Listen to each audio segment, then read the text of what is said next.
Bonjour à tous, je suis ravi de vous accueillir à la session d'aujourd'hui. Donc une session dans la série Archie Fridays d'une durée d'1 heure. Donc elle est organisée en fait dans le cadre des événements Archie Fridays qu'on a tous les vendredis de 12h30 à 13h30. Donc en fait c'est une initiative dynamique qui est portée par moi et Rodrigue, passionnés d'architecture d'entreprise et gestion de la donnée.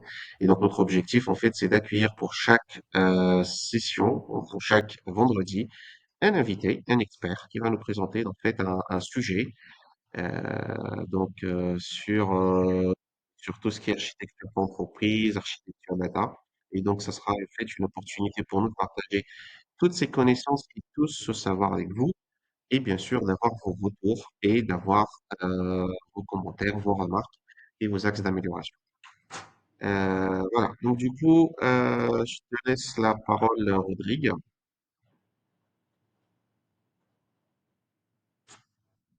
Merci Sémé, je te remercie pour cette introduction. Donc, je suis Rodrigue Yengo, comme tu me l'as dit, architecte de solutions d'entreprise, plutôt orienté des solutions type CRM, ERP et la data évidemment. Mais ce qui me motive avant tout, c'est l'architecture. Mais aujourd'hui, on n'est pas là pour parler de moi ni de Sémé, mais c'est vraiment pour parler d'architecture. Donc, bonjour à toutes et à tous ceux qui nous rejoignent. Et je suis donc ravi de vous accueillir en fait pour parler d'un sujet absolument fondamental. Comment construire une stratégie confiance solide sur la plateforme Microsoft Fabric. Cette confiance, nous allons le voir, va se construire au travers une bonne gouvernance et la sécurisation des données. D'où effectivement le titre gouverner et sécuriser les données avec Microsoft Fabric. Mais parler de Microsoft Fabric sans contexte, ça n'a pas de sens. C'est pour ça on a voulu travailler le sujet en le contextualisant au travers d'une application Dynamics 365. On a choisi celle, mais ça aurait pu être une autre application de l'écosystème Dynamics 365. Voilà. Donc, au cours de la prochaine heure, si ça dure 1 heure, sinon ça peut finir bien avant, nous allons explorer ensemble les mécanismes des sécurités, de la gouvernance qui sont au cœur de Fabric. Comme on va le voir, il y a toute une pléthore. Mon objectif n'est pas seulement de vous les lister, parce que je pense que ça, la documentation de Microsoft le fait très bien. Je pense qu'elle a fait même mieux que moi. Mais mon objectif sera de vous donner les clés en tant qu'architecte, expert, peu importe votre rôle et votre niveau de maturité, pour concevoir des solutions à la fois puissantes, sécurisées et conformes. Commençons sans plus tarder par regarder le programme qui nous attend. Voilà, un programme relativement simple, ça donne, je pense, un bon menu.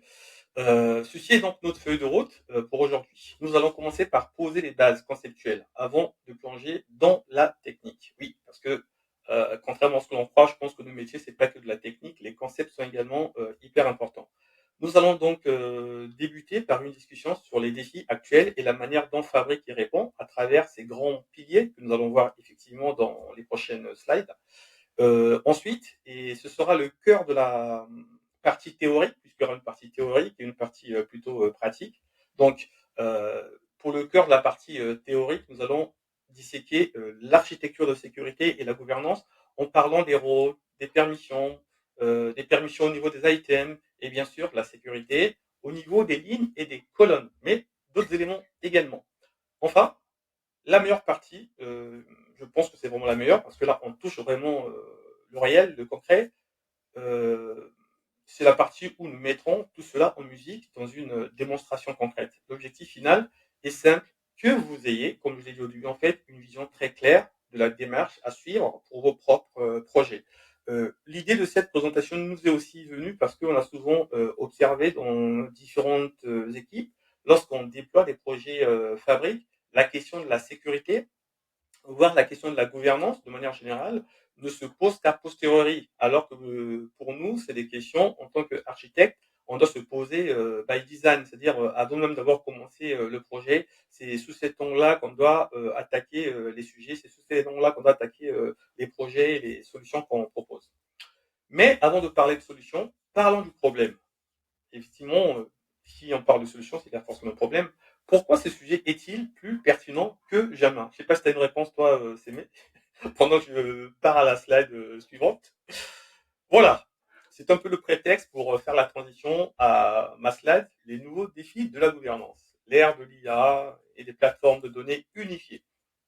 Effectivement, de nos jours, qui ne connaît pas ce que c'est qu'une plateforme unifiée? Je pense qu'on en parle tellement et Microsoft Fabric en est l'exemple que ça devient très hype de parler de Microsoft Fabric. Qui ne connaît pas l'IA? Je pense que même à la maternelle, j'exagère peut-être à peine, on leur parle déjà d'IA. C'est deux révolutions qui vont ensemble. Pour faire de l'IA, il faut de la donnée, et pour faire de l'IA, il faut de la donnée, mais encore, il faut-il avoir de la donnée de qualité. Donc les deux sont finalement liés pour marcher ensemble, pour faire tourner des projets data ensemble. Donc, pour bien comprendre la valeur de l'approche de Fabric, il faut d'abord comprendre les mots qu'elle cherche à guérir, effectivement. Aujourd'hui, en tant qu'architecte, souvent, nous faisons face à un véritable casse-tête. Les données sont partout, effectivement. Nos données personnelles, nos données professionnelles, les données avec les administrations, bref. Les données sont partout et tout le monde veut accéder à des analyses. Tout le monde veut accéder à des données. Ça peut être des analystes. Là, pour le coup, ce sera peut-être des analystes qui voudraient avoir ces données. Bref, des analystes aux développeurs, tout le monde veut vraiment accéder aux données. Mais il n'y a pas que ça. Il y a aussi les personnes du métier. Elles ont aussi besoin de savoir, notamment, quels sont les processus en cours dans leur activité, quels sont les processus dans leur BU. Et généralement, l'ensemble de ces processus sont traités au travers des données. Je pourrais dire que pour comprendre une entreprise, il faut juste, enfin, pour comprendre le métier d'une organisation, on peut, pour cela, commencer à regarder les données qu'elle manipule. Et les données vont nous donner, bien sûr, la formule est peut-être mal trouvée, les données vont nous donner, on va dire, des informations importantes sur son métier, sur le business.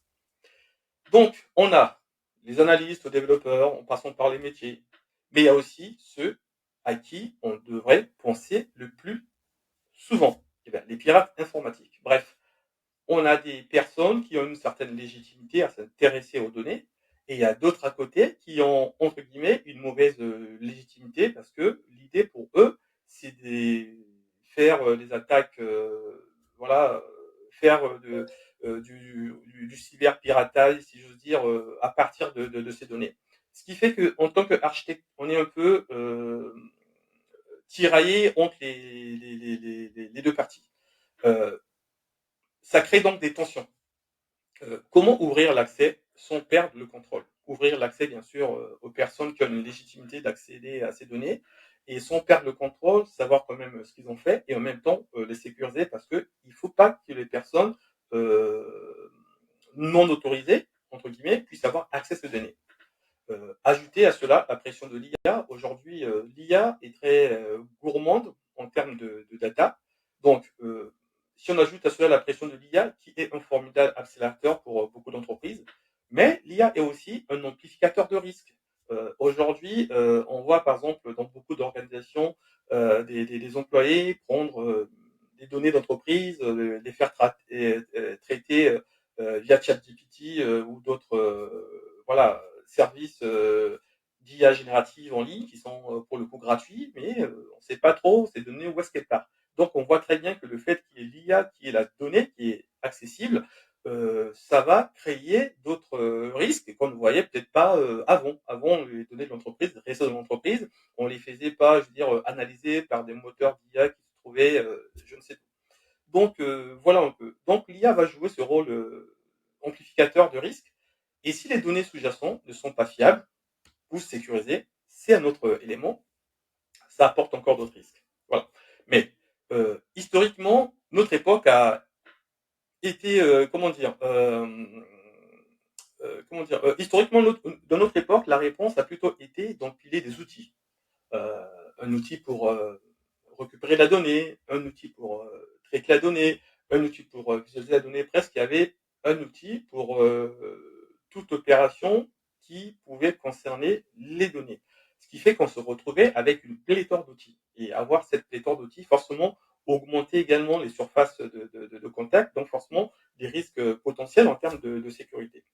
Et voilà. C'est précisément pour répondre à cette complexité que les plateformes unifiées comme Microsoft Fabric ont été conçues. Voyons rapidement comment sa structure fondamentale a changé la donne. Il y a des questions jusque-là où ça va encore s'aimer. Je ne veux pas faire le monologue, peut-être qu'il y a des questions auxquelles je devrais répondre. Sinon, j'avance. Donc, alors, comment Fabric adresse ces défis? C'est un peu la question qu'on s'est posée la slide précédente. Euh, Comment dire, en changeant radicalement le paradigme, pour commencer, du point de vue de l'architecte, il faut retenir trois choses. Euh, Premièrement, comment dire, toutes les expériences de l'ingestion de la data, enfin de l'ingestion de la data et au traitement des données, en fait, en passant par la BIA, cohabitent dans un même portail. C'est-à-dire qu'on a un outil qui va unifier tout cela. C'est vraiment le terme unification des outils qui étaient éparses avant. Donc, ce qui nous amène à en finir en fait avec le jonglage entre des outils. On prenait un outil pour faire de la gestion, comme je dis, un outil pour faire de la BIA, un outil pour faire ci, ainsi de suite. Donc, c'était, on jonglait toute la journée avec plusieurs outils et forcément des risques de perte de données. Voilà. Le deuxième point, à mon sens, c'est peut-être ce qui est le point central finalement, c'est OneLake. Avant, lorsqu'on voulait travailler sur des données, ces données étaient stockées en fait dans différents environnements. Ce qui fait qu'il fallait bien trouver un moyen pour pouvoir regrouper ces données dans un espace commun. Et il fallait chercher également à les harmoniser, voire les sécuriser, parce que ces données devaient être utilisées par d'autres personnes. Donc l'idée était bien sûr de conserver le niveau de sécurité qu'ils avaient, on va dire, à la source. C'était pas forcément évident. C'est là où ce deuxième point intervient, ce deuxième point que je considère en fait comme étant le point central, où bien sûr on parle, vous vous en doutez, de OneLake. Pour ceux qui ne le connaissent pas, OneLake, j'aime bien cette comparaison. Il faut le voir comme le OneDrive de vos données. En fait, dans OneDrive, on met tout type de fichiers, donc le OneLake, il faut le voir comme étant le OneDrive de l'ensemble de vos données. Bref, c'est un seul endroit logique pour tout stocker. Et le format de stockage est bien sûr ouvert, c'est le Delta Parquet, c'est pas un format Microsoft. Et cela simplifie drastiquement la gestion. Pourquoi ça simplifie drastiquement la gestion? Et à ce point-là, on va le voir dans la suite des slides. Et enfin, le troisième point, qui est aussi important que le deuxième, même si c'est pas vraiment le point central, c'est le concept de zéro copie. On ne se rend peut-être pas compte, mais dans l'exemple que je prenais, je disais qu'avant, on devait déplacer des données d'un point A vers un point B.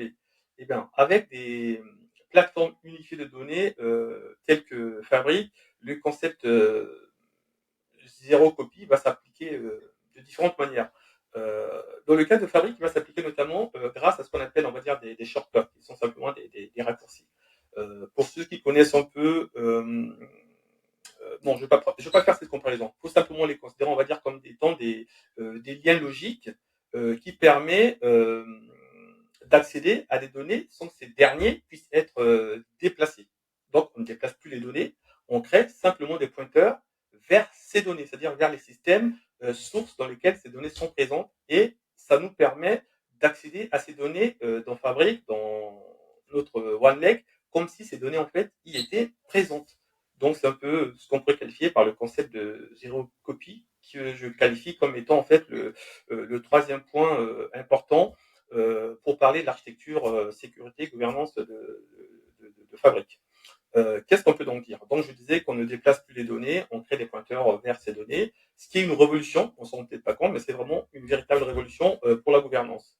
Pourquoi? Bah, déjà, moins de copies, ça signifie moins de surface d'attaque, notamment en termes de cybersécurité. Et on a aussi, ce qui est encore plus important, une vérité unique. On a une source de vérité. Je pense que tout comme moi, vous avez travaillé dans des projets où on a des données qui se trouvent dans différents systèmes. Ça peut être des ERP, ça peut être des CRM, ça peut être des outils de comptabilité. Par moment, on se retrouve en fait avec les mêmes données dans différents systèmes. Et ce qui fait que on se retrouve à gérer différents problèmes, notamment en termes de synchronisation de données. On ne sait pas quel est le système. Il faut considérer comme étant entre guillemets détenteur de la vérité, bref, le source de vérité. et ça cause problème. On va dire qu'on a par exemple deux systèmes. Allez, pour prendre simple, un ERP et un CRM. La plupart des cas, dans ces deux systèmes, on peut notamment gérer des clients. Mais comment est-ce qu'on sait que les clients qui sont dans l'ERP ou dans l'instance CRM, parmi les deux options, quelle est l'instance qui a les données qui présentent la meilleure qualité? Je ne vais pas revenir sur les critères de qualité, ça veut dire des fiches notamment complètes, des données obligatoires renseignées, des données mises à jour, ainsi de suite. Donc là, il y a des questions de gouvernance en fait qui se posent. Il est important, dans le cadre d'une organisation, de définir parmi l'ensemble de nos systèmes, pour tel type de données, pour tel domaine, quel est le système qui détient la vérité. Donc là, avec Fabric, la question ne se pose pas, parce que finalement, les données se trouvent dans un One Lake qui, entre guillemets, est unique, donc on n'a qu'une seule source de vérité, ce qui est plutôt bien. Bref, cette architecture, en fait, unifiée, repose sur les fondations solides, appelons-les piliers de confiance. Effectivement, personne ne va utiliser des données s'il estime que ces données ne sont pas viables, s'il estime que ces données manquent de qualité. Parce que ce qu'il faut avoir en fait à l'esprit en ce qui concerne les données, c'est qu'est-ce qu'on en fait. Il y a une phrase que j'aime bien répéter dans ce type de session, c'est de dire que en fait, au début, on a de la donnée, c'est des éléments bruts entre guillemets. À partir de la donnée, on va créer l'information, donc elle est relativement déjà bien travaillée. Et à partir de l'information, on va créer la connaissance. Et bien sûr, à partir de la connaissance, bah, on va prendre des décisions. Par connaissance, j'entends par là, bien sûr, des dashboards, des rapports qu'on pourrait présenter où il y aura des métriques, des KPI qui seront présents, qui pourront aider, entre guillemets, les décideurs à prendre les bonnes décisions. Quand on regarde, on va dire, comment dire, ce parcours, si les données à la base n'ont pas de meilleure qualité, la décision qui va être prise in fine sera forcément hasardeuse. Donc, ça peut faire courir des risques en fait à une entreprise. C'est un peu comme si vous suivez la météo et que la météo se trompe, vous sortez couvert, vous vous rendez compte, il fait une chaleur infernale, bah, vous ne serez pas bien content. Bon, là, c'est juste une gêne, mais pour les entreprises, si les données ne sont pas correctes, les conséquences peuvent être assez graves, notamment. Donc, on ne va pas parler des conséquences, mais ce qu'il faut simplement retenir, c'est que cette architecture unifiée repose sur des fondations solides, donc que nous on appelle en fait les piliers de confiance. Et ce sont ces piliers que nous allons voir. Donc, les piliers de confiance, j'en ai identifié quatre. La sécurité, la gouvernance, la conformité et la confidentialité. Certains en trouveront peut-être d'autres, mais à mon niveau, c'est les seuls, je pense, regroupent un peu de manière exhaustive tous les éléments qu'il faut prendre en compte en ce qui concerne la confiance qu'on peut avoir dans Fabric, mais pas que dans Fabric, et dans les données en fait se trouvent dans Fabric. Donc, pour bâtir une solution de confiance, il ne suffit pas, comme je l'ai peut-être dit tout à l'heure, de mettre des mots de passe. Il faut une approche sur plusieurs fronts. Mettre des mots de passe, c'est bien, mettre des contrôles d'accès, c'est bien, mais il faut voir, comment dire, il faut avoir une stratégie globale, une stratégie à 380 degrés, si je peux dire.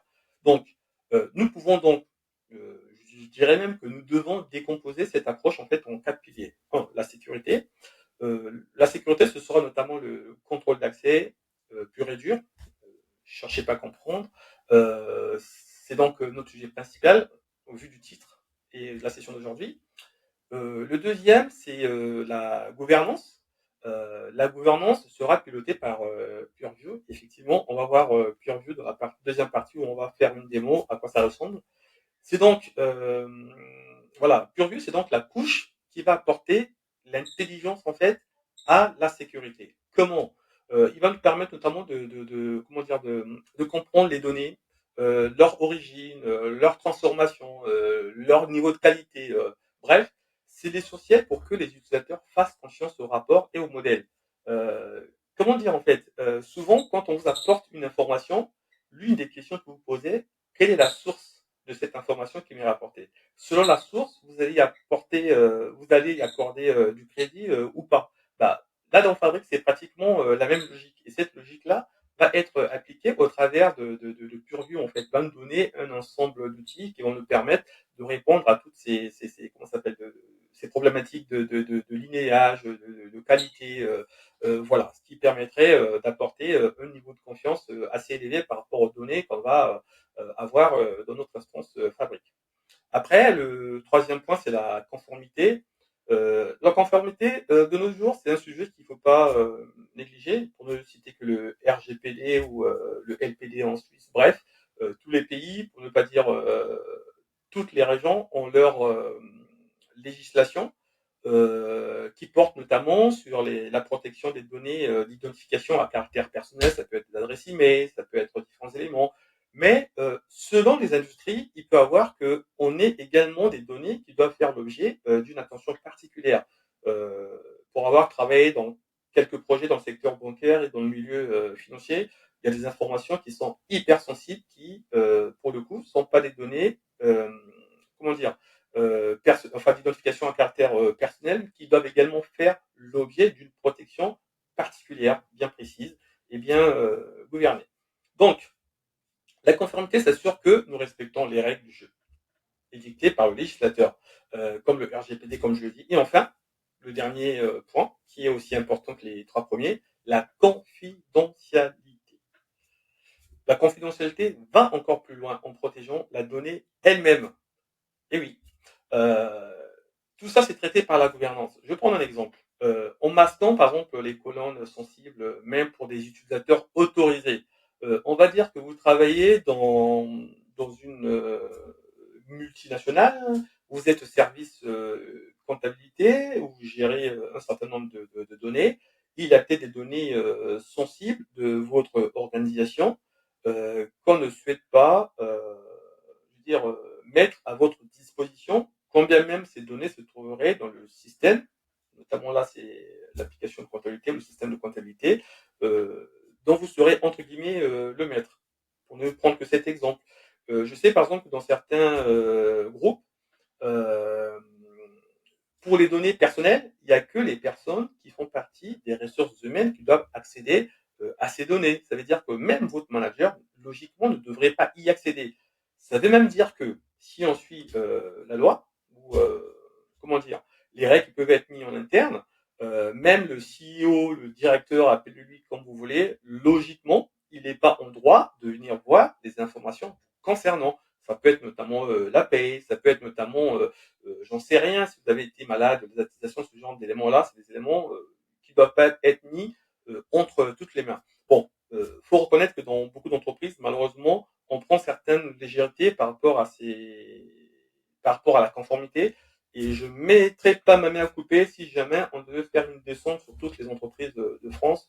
Je dirais que peut-être, voilà, je m'avancerai peut-être un peu trop, 30 à 40% ne seront pas conformes. Là encore, je suis gentil, on ferait même voir ce chiffre très haut. Pourquoi? Parce que ça nécessite quand même comment dire, des ressources, ça nécessite quand même des gens formés sur ce sujet, et on n'en trouve que très peu. On va les trouver dans des grands groupes, où on aura par exemple comment ça s'appelle, des DPO, mais on ne va pas les trouver dans des petites structures. Et pour ne prendre que le RGPD, notamment, vous avez la possibilité de demander à votre organisation ou une administration avec qui vous avez été en interaction de vous fournir toutes les informations vous concernant. Et je vois ce jeu-là, vous allez voir que sur 10, il y en aura peut-être que 2 ou une qui sera à même de vous fournir ces informations-là. Donc, pour dire simplement que la confidentialité, c'est un élément important. Et dans les années à venir, je pense qu'il y aura beaucoup de pénalités qui vont tomber du fait même de la confidentialité qui n'aura pas été respectée. Bref, donc, on va aller un peu plus en détail sur ce que je pourrais appeler, on va dire, piliers. On va commencer par le premier, la sécurité, en regardant comment les accès sont gérés à tous les niveaux. Vous l'aurez remarqué, c'est un cours qui part de Fabric. Jusque-là, on n'a pas encore vu, on va dire, l'interface graphique de Fabric. Mais l'idée, dans un premier temps, comme je l'ai dit, c'est vraiment faire en sorte que tout le monde ait le même niveau d'information en comprenant notamment les concepts. Voilà. Donc, la sécurité en profondeur. Qu'est-ce que c'est? On va y arriver. Ce qu'il faut savoir, c'est que la sécurité dans Microsoft Fabric est un modèle en couches, c'est-à-dire en plusieurs couches, et à chaque couche correspond à un certain niveau de sécurité. Pour les organisations plus laxistes, il n'y aura peut-être qu'une seule couche. Pour d'autres qui sont, on va dire, pour qui la donnée ou peut-être la sécurité est un élément, je veux dire, vital, bah, eux vont peut-être avoir plusieurs couches. Donc, ça varie de la stratégie, de la posture de sécurité de l'entreprise. Ce qu'il faut retenir en fait pour la Fabric, c'est que Fabric permet d'implémenter ce modèle en couche. Et ce modèle euh, permet d'être aussi large ou aussi granulaire que nécessaire. On va par exemple commencer au niveau du tenant, notamment avec Entra ID, mais on pourrait aller jusqu'à une granularité très fine. Dans le cas, par exemple, d'une base SQL Server, on pourra aller jusqu'à mettre, on va dire, des permissions spécifiques sur un champ, et pas que sur la ligne, mais sur un champ. Pour prendre un exemple, on aura par exemple une fiche client, et dans cette fiche client, on aura l'adresse du client, mais on ne veut pas que les collaborateurs puissent avoir accès à l'adresse du client. Ça peut être le cas notamment pour les VIP qui ont qui ont des comptes en banque, on ne veut peut-être pas que certaines personnes de la banque puissent avoir accès à cette adresse-là. Donc, d'où l'importance de ce concept de sécurité en couche. Pour le résumer simplement, au plus haut niveau, comme on le voit en fait au travers le schéma, nous avons les rôles qui vont être définis au niveau des workspaces. On ne les a pas encore vus, mais pour ceux qui ne savent pas, les workspaces, en fait, c'est des espaces de travail dans Fabric qui ne sont ni plus ou moins que des conteneurs dans lesquels on va mettre en fait tous les artefacts, tous les items que l'on va produire en fait dans Fabric. Ça veut dire qu'on aura peut-être un workspace pour tel projet, un workspace pour tel autre. Là également, il y a une gouvernance qui doit être implémentée pour savoir si on prend un seul workspace pour tous les projets ou on en prend un. Voilà, ça c'est le choix de l'entreprise. Il n'y a pas vraiment de règle à ce niveau-là. Mais ce qui compte, c'est que ça soit organisé. Donc, au plus haut niveau, nous avons donc les rôles que l'on a définis, on va dire, dans le workspace. C'est assez simple et efficace, comme nous allons le voir tout à l'heure.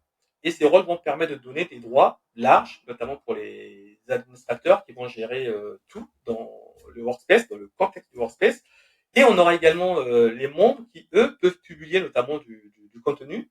Et on aura bien sûr les contributeurs qui peuvent créer, mais pas publier. On verra la différence entre les deux. Et les viewers, que j'appelle les observateurs, eux, ils peuvent ni contribuer, ils peuvent ni publier. Tout ce qu'ils peuvent faire, en fait, ils consomment. C'est-à-dire que je viens, je consomme la data au travers, comment dire, d'un Power BI, par exemple, d'un dashboard, par exemple. Là, bah, le rôle de viewer suffit largement pour ce que j'aurai à faire. Donc là également, au niveau du workspace, il y a tous ces éléments qu'on peut mettre en place en termes de rôle pour permettre en fait d'avoir une granularité déjà avec des permissions différenciées selon les activités qu'on est censé être amené à réaliser dans le cadre du workspace. C'est bien, mais souvent insuffisant. Bah, comme toujours, faut pas se contenter de la première solution qu'on trouve. Je peux donner accès à un seul rapport, sans donner accès à tout le workspace. Effectivement, c'est possible. Pour nos amis, par exemple, du monde SQL, on retrouve le modèle de sécurité SQL classique sur le SQL Endpoint, en fait, qui permet d'attaquer comment s'appelle notre espace de stockage comme si c'était une base SQL avec le langage SQL tout simplement. Mais c'est pas tout. Je pense que la vraie puissance pour nos cas d'usage, notamment ceux que j'ai cités, réside au dernier niveau, la sécurité au niveau de la donnée, notamment au travers du RLS, la sécurité au niveau de la ligne, CLS ou l'OLS, bref, c'est des niveaux de granularité différents. Ces niveaux de sécurité en fait vont nous permettre de définir le modèle sémantique qui va être utilisé notamment pour produire des rapports. Donc, va être utilisé dans le modèle sémantique, vont spécifier dans le modèle sémantique que tel utilisateur ne voit que les lignes de sa région, notamment. Si on a, par exemple, comment dire, un CRM dans lequel on a des fiches, on a des clients, et ces clients sont repartis par région, au travers notamment leur adresse.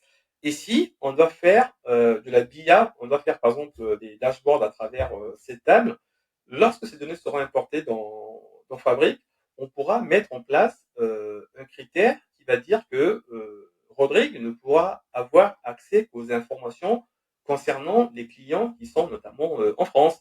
CME ne pourra avoir accès qu'aux clients résidant notamment, je sais pas, aux États-Unis. Et ça, c'est hyper important parce que pour le coup, ça nous permet de respecter certaines règles de conformité auxquelles on est soumis, notamment en termes de déplacement de données. Il y a des données qui ne doivent pas, je veux dire, passer certaines géographies si on ne fait pas attention. Et même par rapport aux règles internes au sein de l'entreprise, il y a des données d'un service A qui ne doivent pas être vues par un service B. Donc, cette granularité type RLS ou CLS permet de mettre en place, de mettre en musique en fait ce niveau d'autorisation. Voilà. Qu'est-ce que je peux encore dire à ce niveau-là en fait? Donc, ça nous permet d'ajouter une couche de sécurité sur le modèle sémantique, ce qui permet de donner ou de ne pas donner accès à une ligne, par exemple, dans le cas d'un rapport auquel l'utilisateur aura effectivement accès. Donc, euh, comment dire, on n'a pas le droit de voir la colonne, par exemple, salaire. Ça peut être, par exemple, un critère qu'on pourrait intégrer pour dire que euh, le champ ou la colonne qui porte sur les salaires ne doit pas être visible pour X ou Y. C'est ce que nous verrons en démo, bien sûr.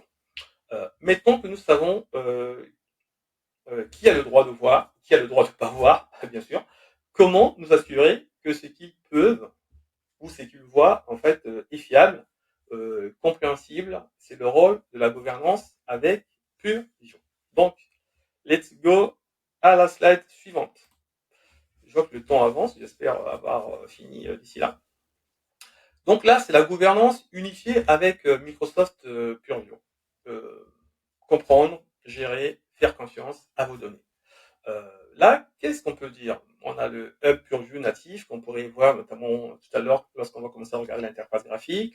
On a le linéage automatique de données automatique. Le linéage peut permettre de voir effectivement la source, la donnée, et toutes les étapes en fait que cette donnée a traversées avant d'être euh, entre guillemets à son étape finale où finalement moi je la consomme.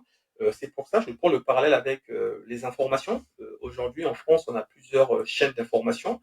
Chacun prend l'information où il veut. Chacun estime que telle chaîne est plus fiable que d'autres. Bah, c'est un peu ça. Mais sauf que pour la donnée, c'est pas juste des opinions, qu'elles soient politiques, religieuses ou tout ce qu'on veut. C'est vraiment la vérité. Si la donnée dit que voilà, vous avez un chiffre d'affaires qui a baissé de 15, euh, là, il faut voir les choses de manière agnostique. Le chiffre d'affaires, il baisse en fait.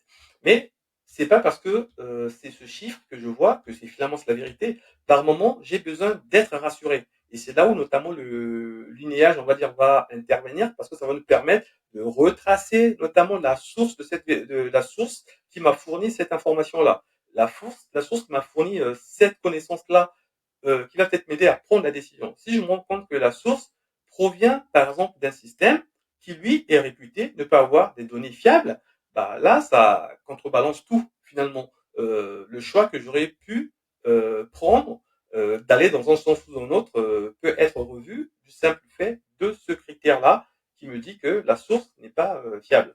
C'est là où Purview va notamment intervenir. On aura également en fait le catalogage des données qui va nous permettre de documenter et de définir, on va dire, les données, ce qui permettrait au moment des partages d'avoir une meilleure compréhension de ce qui est partagé, parce que les choses, on va dire, il faut les définir, sinon on ne sait pas de quoi on parle. Donc bref, avoir les données sécurisées, c'est bien, mais avoir des données de confiance, c'est mieux. Je pense que vous en conviendrez. C'est là que Purview entre en jeu, comme je l'ai dit, et son intégration dans Fabric est une petite révolution. Pour la petite histoire, Purview, bien entendu, existait avant que Fabric, voilà, qui date, je crois, de 3 ans, puisse être mis sur le marché. Historiquement, connecter un outil de gouvernance était un projet en soi. Bah oui, puisque si vous vous souvenez, au début, je disais que lorsqu'on devait traiter la donnée, on devrait faire appel à une pléthore d'outils provenant de fournisseurs différents, présentant parfois des incompatibilités entre des outils. Bref, c'était un gros projet dans des projets. Limite, c'était pas évident de se sortir de ce type de situation où on avait parfois l'impression de tourner, on ne savait pas si le problème venait euh, du projet data ou si le problème venait de la pléthore d'outils qui devaient être intégrés pour que le projet data puisse fonctionner. Donc, le fait d'avoir un outil de gouvernance tel que Purview qui permet de centraliser tout ça, finalement, au même titre que OneLake, va centraliser le stockage des données. C'est plutôt une bonne nouvelle. Donc, dans Fabric, on aura ce qu'on appelle le hub Purview. Ce dernier est natif, et ce qui fait que dès que vous allez créer en fait un lakehouse, je prends lakehouse, mais ça pourrait aussi être un rapport, ça pourrait aussi être un flux de données, ça pourrait être n'importe quel artefact. En fait, Purview le voit. C'est peut-être pour ça qu'il l'a nommé Purview, je ne sais pas. Il faudrait peut-être faire les recherches. Bref, on n'est pas là pour faire la recherche sur pourquoi Purview a été nommé Purview. Donc, bref, Purview voit un peu tout, un peu à l'instar d'une tour de contrôle qui en permanence scrute le ciel pour voir ce qui s'y passe en fait, et qui envoie des signaux, qui envoie des rapports au travers desquels on peut y avoir un certain nombre d'informations sur la gouvernance dans notre organisation. Bref, la conséquence la plus spectaculaire, c'est le linéage, comme je l'ai dit, en fait, de données qui est automatique. Le fait qu'il puisse scroller tout, il va suivre, on va dire, le linéage, on va dire, de la donnée, ce qui apporte une méta-information utile lorsqu'on aura à exploiter la donnée elle-même, ou en tirer de la valeur. Donc, vous pouvez littéralement cliquer sur un KPI dans un rapport Power BI, et pouf, voilà de quelle table, de quel lakehouse et de quel pipeline il provient. Ça, c'est automatique. Alors que vous vous trouvez dans un rapport Power BI. Ce qui permet, au moment où vous êtes en train de voir vos données, vous êtes en train de les analyser, de savoir quand même, en fait, mais cette donnée qui m'est présentée actuellement, elle vient d'où Quelle est la source qui me permet d'avoir ce résultat-là? Ce qui permet également, à son niveau, de voir potentiellement des incohérences, ou comme je le dis, d'y accorder plus ou moins de la fiabilité selon la connaissance qu'on a sur le niveau de qualité, notamment des différents interventions ou des différents passages que la donnée en fait aurait suivi avant d'arriver sur le rapport Power BI. Bref, c'est incroyablement puissant pour le débogage notamment, et aussi pour l'audit. Bien sûr, on retrouve les fondamentaux comme le catalogue, qu'on ne présente plus, le glossaire métier qui est hyper important. C'est toujours bien, dans le cadre d'une organisation, d'avoir, ce que je pourrais qualifier en fait de vocabulaire commun pour définir les choses. Si on prend le contexte, par exemple, d'une solution type CRM, quand on dit par exemple un client, on doit savoir exactement ce que l'on entend par client. Et cette définition peut être vue notamment avec une perspective data. C'est-à-dire qu'un client, c'est par exemple temps de champ, quel champ, c'est type texte, et ainsi de suite. Donc, c'est des informations, des méta-informations qui peuvent être utiles pour la compréhension des informations qu'on a en fait dans notre organisation. Et l'architecte de tout ça. Je pense que en tant qu'architecte ou data owner, pourquoi pas, les deux de fois se confondent un peu, on peut certifier un dataset. Ça, c'est également une bonne chose. Parce que on a dit tout à l'heure que le lignage permet de voir l'origine de la donnée, voir les différentes transformations de ces données à suivi, d'accord, mais est-ce qu'on est en capacité de définir, nous, que cette information est fausse ou juste, ou elle est biaisée? Ça, en fait, on ne sait pas. Surtout quand on est au bout de la chaîne, notamment le métier, ils n'ont pas la connaissance technique qui permettrait de savoir si cette donnée, elle est clean, elle est de qualité ou pas. C'est pour ça que on donne la responsabilité aux personnes qui sont, entre guillemets, censées connaître la data. Et ces personnes, à mon sens, ce serait l'architecte ou simplement le data owner, en fait. Donc, en tant qu'architecte data owner, vous pouvez certifier un dataset. La certification permettra de dire que moi, CME, je prends CME parce que c'est l'expert data que je connais, c'est l'architecte data que je connais, je certifie que les données clients de mon CRM sont de très bonne qualité. Et ça, effectivement, ça peut être documenté, ce choix ou cette décision peut faire l'objet d'une procédure, ce qui permet d'apporter encore un peu plus de confiance par rapport aux données qu'on a en fait à exploiter au sein de notre organisation. Bref, c'est un signal clair pour toute l'organisation. Ceci est la fameuse source de vérité, mais officielle. Donc, utilisez-la. Il y a des données qu'on va mettre en fait à votre disposition. On va vous dire clairement, enfin, le niveau de certification qu'il va avoir va être tellement bas que vous allez en déduire qu'en fait, ces données, je ne peux pas par exemple les utiliser pour faire l'apprentissage de mon modèle, par exemple. Ces données, au vu du niveau de certification qu'ils ont, je ne peux pas m'en servir en fait pour faire un rapport qui sera par exemple communiqué au conseil d'administration. Donc, d'où l'importance d'avoir ces éléments en tête et l'importance de ces outils qu'on peut exploiter au travers Purview. Bref, ces deux piliers que sont la sécurité et la gouvernance s'appliquent de manière transversale. Et oui, mais ils prennent une dimension particulière quand on parle du cœur de fabrique, c'est-à-dire OneLake. Et là, on va voir ce que OneLake nous dit. J'espère qu'il n'y a pas de questions, Sémé. Il n'y a pas également des questions dans le chat. Là, je suis focus, je vois rien. Donc, OneLake, le OneDrive des données et sa sécurité.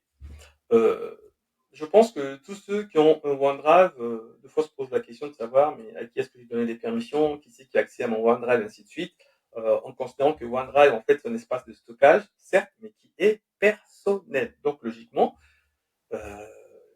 quiconque au sein de votre organisation ne devrait pas avoir accès à votre OneDrive, même votre manager. Et les partages, si ces derniers sont autorisés par votre administrateur Microsoft 365, c'est vous qui les décidez en fait. C'est pas votre manager, c'est pas votre organisation, c'est vraiment personnel.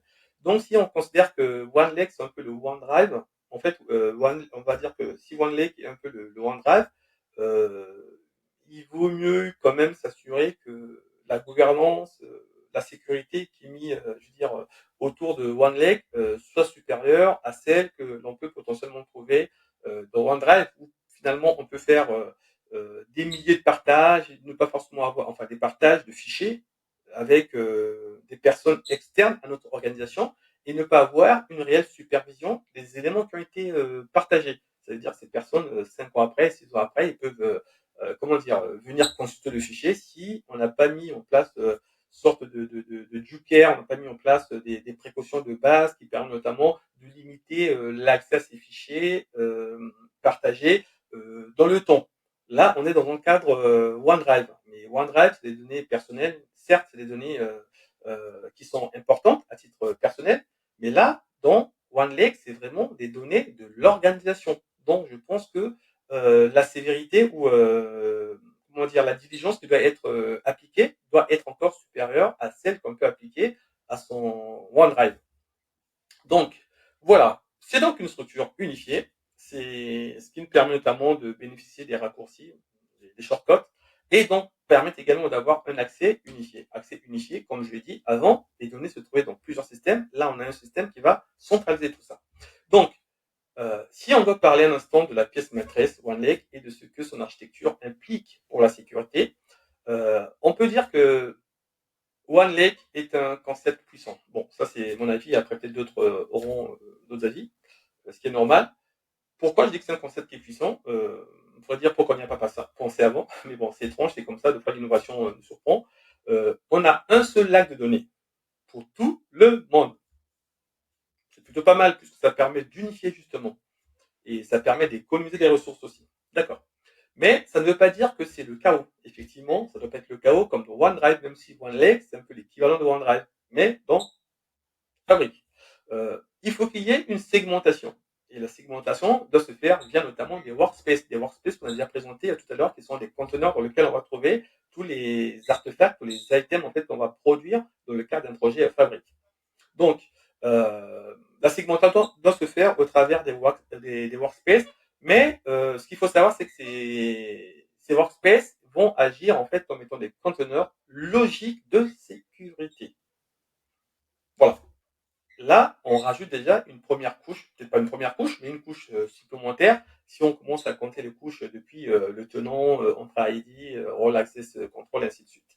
Donc, ce qu'il faut savoir, c'est que s'il faut parler, on peut dire, ce qu'il faut savoir, comment le dire, un point technique crucial concerne les shortcuts.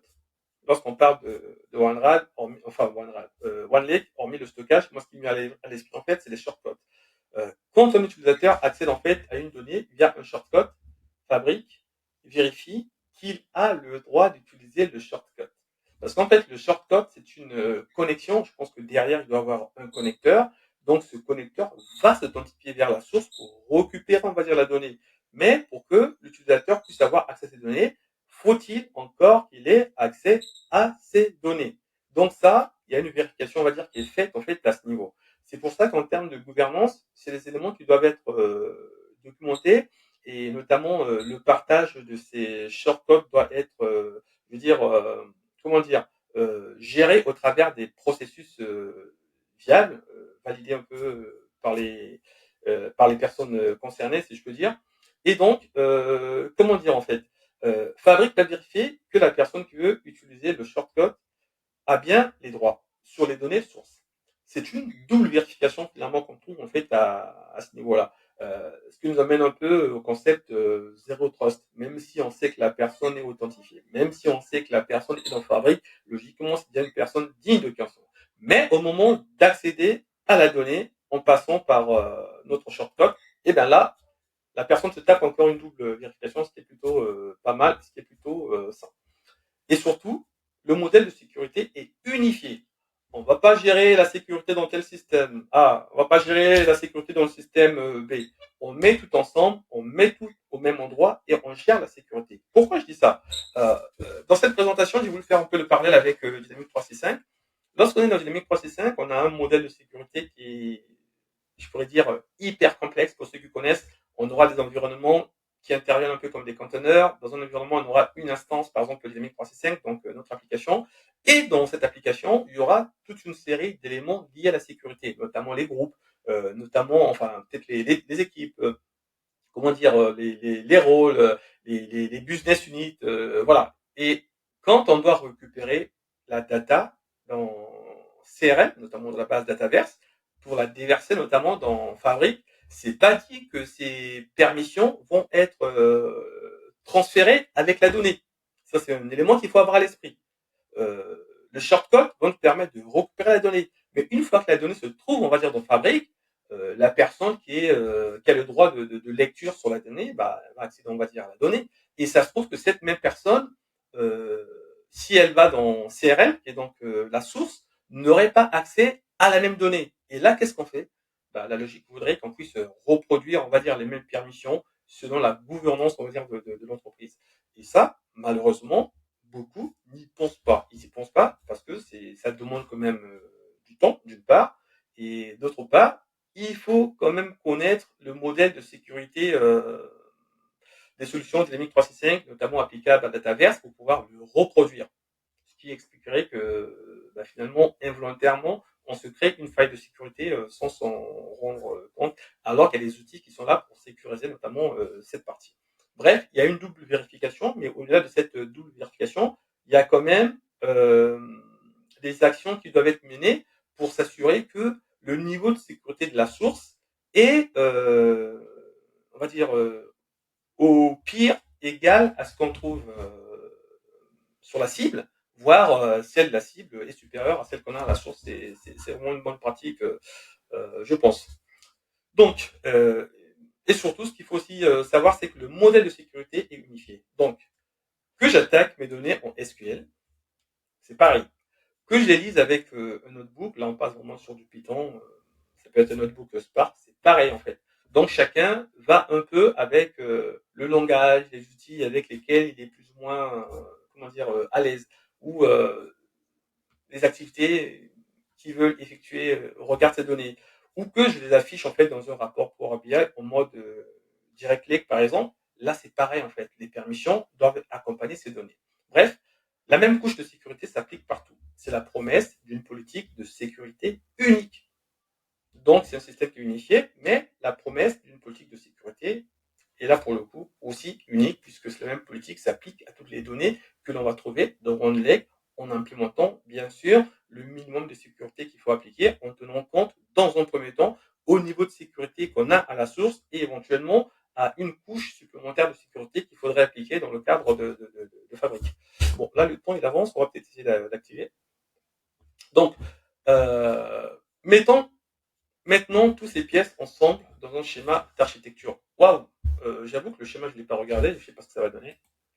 Ouais, je suis vraiment désolé, je ne l'ai pas finalisé, j'ai superposé deux schémas. Bref. Qu'est-ce qu'il faut savoir? On a donc Entre ID, bah, ce qui va nous permettre, on va dire, comment dire, oui, bon, pour le schéma, bah, le schéma, comme on dit, ça vaut toujours 1000 mots, mais le mien, là, je pense qu'il vaut même pas 2 mots. Désolé d'avoir superposé les deux, mais c'est ce à quoi pourrait ressembler en fait une architecture de conscience bien conçue avec Fabric. Au centre, même si c'est pas au centre, on aura Microsoft Entra ID. C'est là que nous allons gérer nos utilisateurs et surtout nos groupes de sécurité. C'est bien d'avoir des groupes de sécurité parce que ça permet d'affecter notamment les accès au travers des groupes et non d'affecter directement. C'est plutôt une bonne pratique de ne jamais assigner les droits à des utilisateurs individuels, mais toujours à des groupes.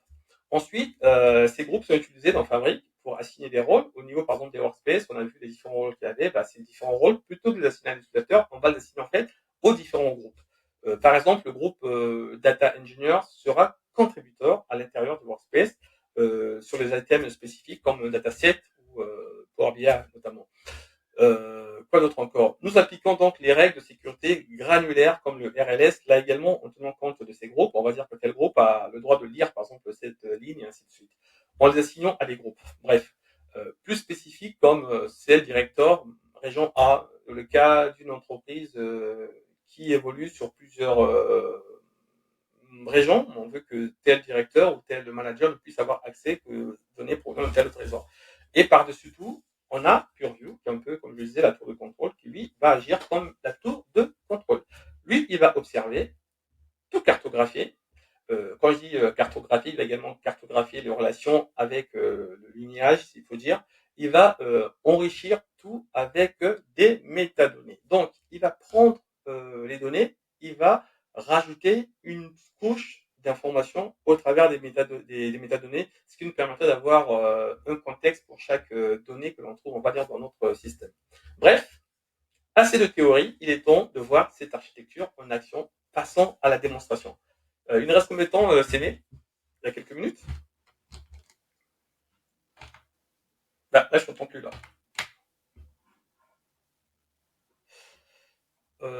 Ok. Ce que j'ai préparé, me disant qu'on n'aurait peut-être pas le temps, je vais essayer de schématiser ça rapidement. Voilà. Et là, je pense que vous devez voir mon écran. Donc voilà à quoi ça correspond. Comment est-ce qu'il faudrait le voir? Je ne sais pas si vous avez la même vue, si vous voyez ce que je partage. Je pense que c'est bon. Donc, qu'est-ce qu'il faudrait dire à ce propos? On a 4 phases en fait.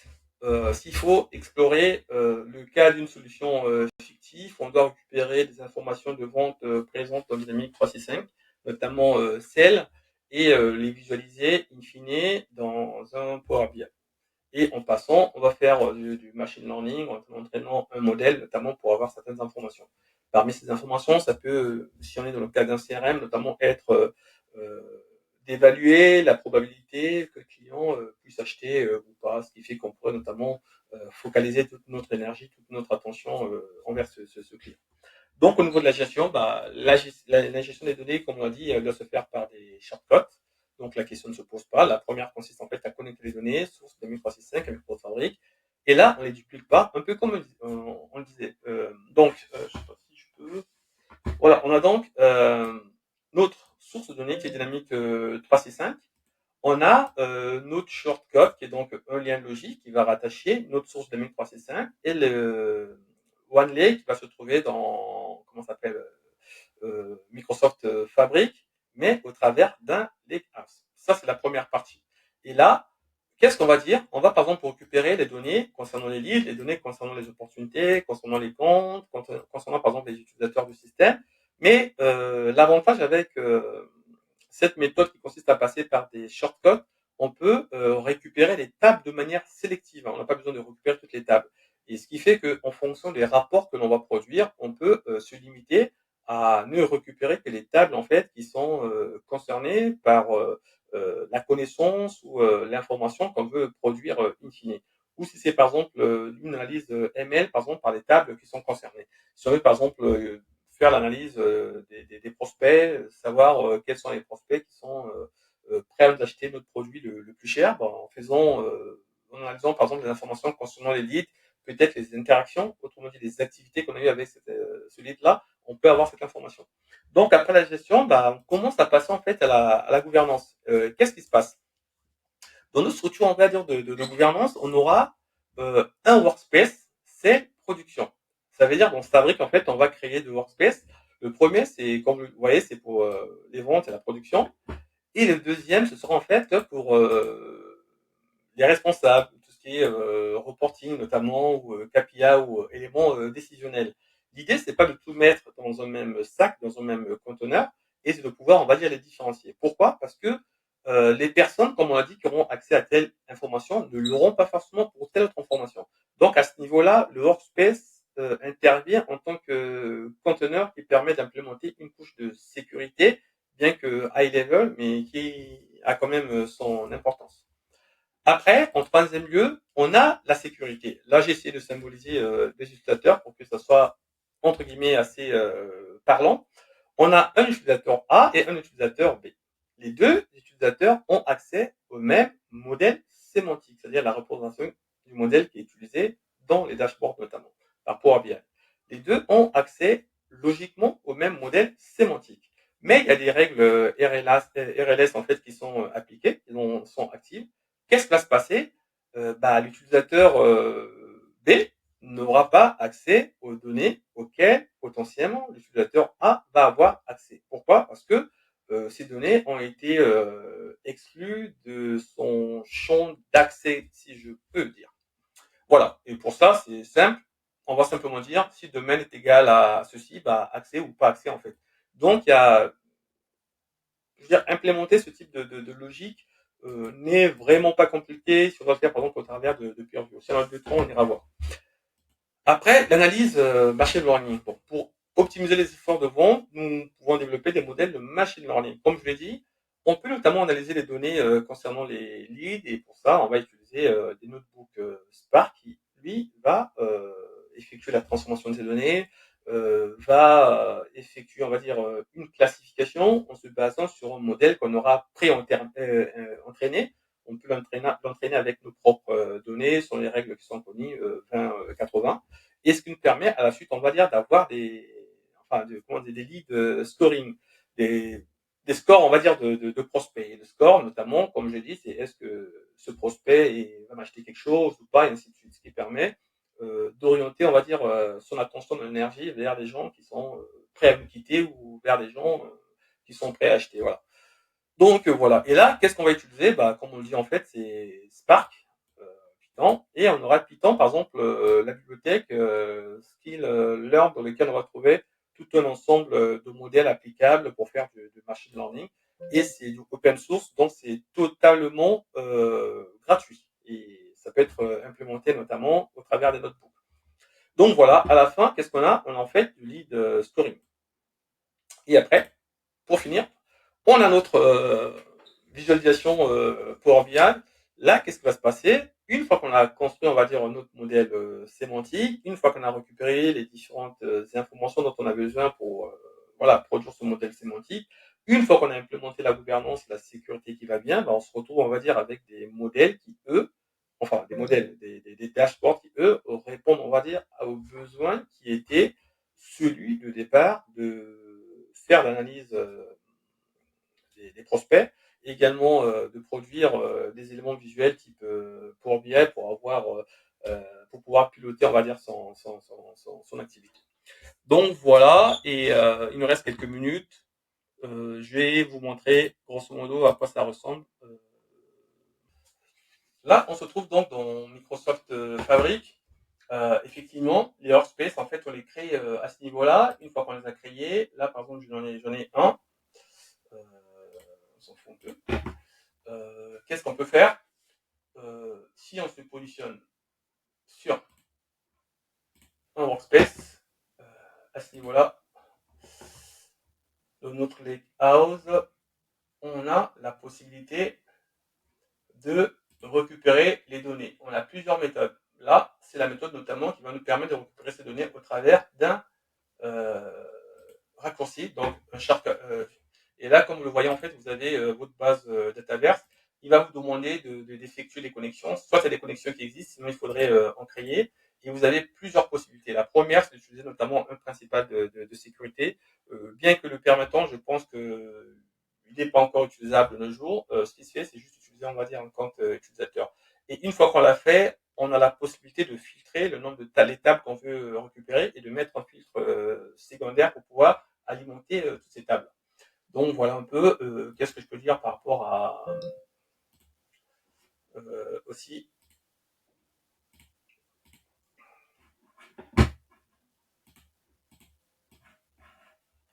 par rapport. Voilà. Là, on se trouve en fait dans l'interface PureView et en se mettant là,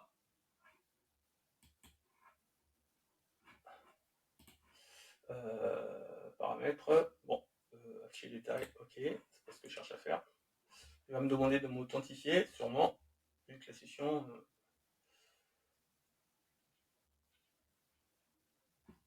Voilà, l'authentification est faite. Donc là, on voit tous les outils qui sont mis en place pour la protection des données en fait. Présenter PureView dans cette perspective mériterait un sujet. Je pense que voilà, il y aura quelqu'un qui va sûrement le traiter. L'idée au travers de cette démo, c'est de vous montrer, on va dire, comment organiser les choses, quels sont les outils en fait que vous pouvez mettre en œuvre pour pouvoir arriver à des résultats où vous aurez finalement la gouvernance qui est requise et le niveau de sécurité qui est important. Voilà. Donc, je vous remercie. C'est donc la fin. Et si vous avez des questions, bah, je suis ouvert et prêt à y répondre.